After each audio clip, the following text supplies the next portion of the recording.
Hey, what's up, guys? I'm Jonathan Vigil from The Ghost Inside, and you're watching Hold Up Now TV.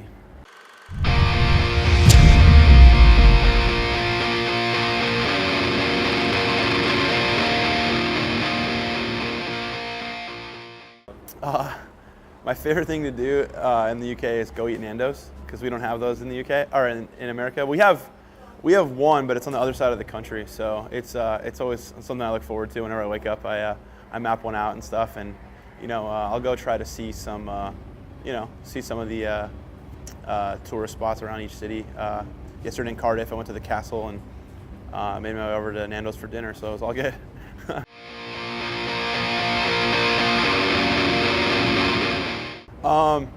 My biggest inspiration in idol growing up was my father. He played guitar ever since he was a kid, and he taught me about the love of music.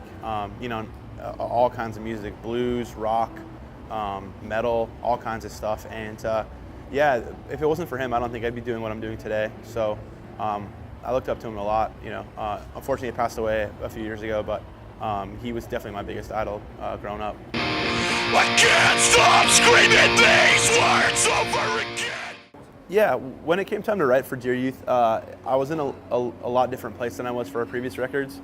And as far as the recording and writing process, I had written a letter to my former self, because when I started doing music, I was early teens or late teens, early 20s, and the band has progressed throughout the years, but my personal life and who I am today hasn't really changed much, and that kind of scared me. Being like, I'm 31 right now. I just turned 31 on November 1st, actually, but I'm 31 now, and I'm the same person I was when I was 18, 19. So that kind of freaks me out, But when writing that letter to myself, it just was reminding me about the optimism and all the open doors that you have when you're younger, and kind of not losing sight of that, because I felt real stuck in what I was doing and real stagnant. But it helped me get motivated and kind of move on to the next thing, and now I'm in a lot better place for sure. Until breath escapes and my chest caves in.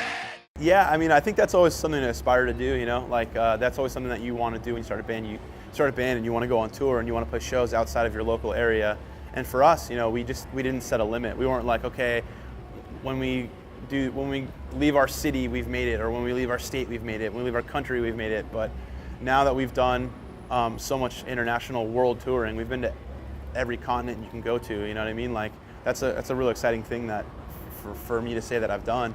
And I don't know, I think that's just always been the driving force behind our band. And like I was saying earlier to your other questions, it's just a big part of what we do, and I think that we don't have any plans to slow down at all. We love what we do, and we don't want to stop. It doesn't matter where I've been, can't give in and shut down, just breathe in and breathe out. Yeah, because like I said before, we're a band that likes to tour a lot. It was hard to kind of dedicate the time to write and record. So for this process, it was a lot different. We did it in kind of parts. So we had written a little bit, went on tour, written a little more, went on tour, recorded a little bit, went on tour, came back, wrote some more, went on tour, recorded a little bit more. So it wasn't done where write, record. It was like peppered around through a year. So it took a long time, but it was also a cool vibe, because it got us time to sit on the songs and decide what we wanted to change and listen to them a bit and be like, okay, this is cool, we could do this better, you know what I mean? Like that kind of thing. So I don't know, it was a whole different vibe this time around than it was before, for sure. I shook the hand up down so I could sever the lies that he spits from his mouth. I don't know, we just try to push ourselves to the limit with this one.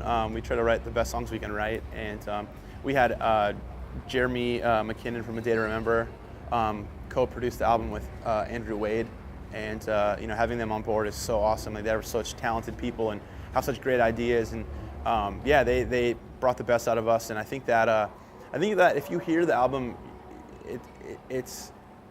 you're gonna realize that it's a natural progression for us, and it's not something that it's out of place. I don't think there's a little bit of different element, different vibe.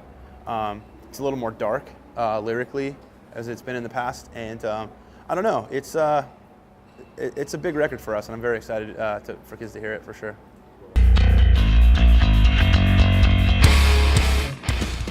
Yeah, man. We like to be on the road, man.